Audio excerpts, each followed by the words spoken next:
shape change speed. We're set up 10, 20, and 40 feet. I'm going to start out at 40 feet.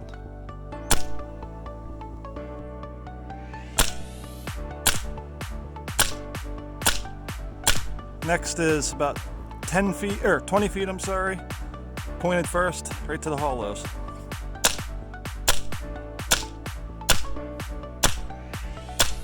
Just realized I had it on meters per second instead of feet per second, so 10 feet.